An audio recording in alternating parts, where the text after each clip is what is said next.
5 car brands are about to disappear. Not in 10 years, not eventually. By the end of 2026, you're probably driving one right now. This isn't speculation. The numbers don't lie. Sales are collapsing. Factories are closing. And the executives know it. We're about to witness the biggest automotive extinction event since the 2008 crisis. Except this time, it's not a recession killing these brands. It's something far more permanent. Let's start with the most obvious casualty, Nissan. They just announced they're cutting 9,000 jobs and slashing production by 20%. Their CEO took a 50% pay cut. That's not restructuring, that's a death rattle. Nissan hasn't built an exciting car since the 370Z, and even that was based on a platform from 2002. Their electric strategy is 5 years behind everyone else. The Leaf looks like a science project from 2011, because it basically is. Meanwhile, Chinese EVs that cost half as much are twice as good. Nissan burned their reputation selling CVT transmissions they knew would fail. Now dealerships can't move inventory even with $10,000 discounts. The merger talks with Honda? That's not synergy, that's a hospice care arrangement. But here's the really uncomfortable truth. Nissan isn't alone. Stellantis is quietly preparing to execute multiple brands. Chrysler currently sells exactly one model.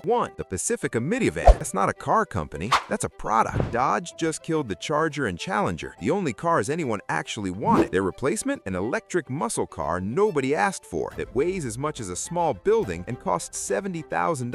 Maserati is burning through $1 billion a year, making cars that depreciate faster than crypto. Don't even get me started on Alfa Romeo. Gorgeous cars, absolute financial disasters. Stellantis CEO Carlos Tavares just resigned after the board lost confidence. When the captain abandoned ship, you know it's sinking. Then there's Jaguar. They just committed corporate suicide on camera. Their new rebrand looks like a fashion label that accidentally wandered into a car company. They stopped selling cars entirely for 2025. Their plan? Go fully electric and ultra-luxury by 2026. Translation, they're hoping 6 billionaires will buy a $100,000 electric sedan to keep the lights on. This is the same company that couldn't sell $50,000 F-Paces to middle managers. Now they think tech executives will choose them over Porsche, over BMW, over Tesla? Jaguar's new identity is so detached from reality, it makes the metaverse look sensible. This isn't bold, it's desperation wearing a designer suit. Mitsubishi is already a ghost. They exist in America purely on momentum. The Eclipse Cross, the Outlander Sport, these aren't cars people dream about. They're what you settle for when your credit application gets rejected everywhere else. Mitsubishi USA sold fewer than 100,000 vehicles last year in a market of 16 million. They have zero electric strategy, zero performance heritage, zero brand loyalty. They're surviving on rental fleet sales and people who don't know better. Nissan owns a third of them. Nissan, company that's currently imploding. When your biggest shareholder is drowning, you don't get a life jacket. But here's what nobody's saying out loud. All of these brands share the same terminal diagnosis. They're not dying from bad decisions alone. They're being killed by China. BYD just became the world's largest EV maker. They're selling electric cars with 600-mile range for $25,000. Cars with massage seats, heads-up displays, and OTA updates that actually work for the price of a used Nissan Altima. Geely owns Volvo and Polestar. SAIC owns MG. These aren't scrappy upstarts anymore. They're manufacturing juggernauts with software that makes legacy automakers look like they're building typewriters, and they're coming to America. Tariffs won't stop them. They'll just build factories in Mexico like everyone else. When that happens, brands that are barely surviving now won't survive at all. 2026 isn't just another year for the car industry. It's an extinction filter.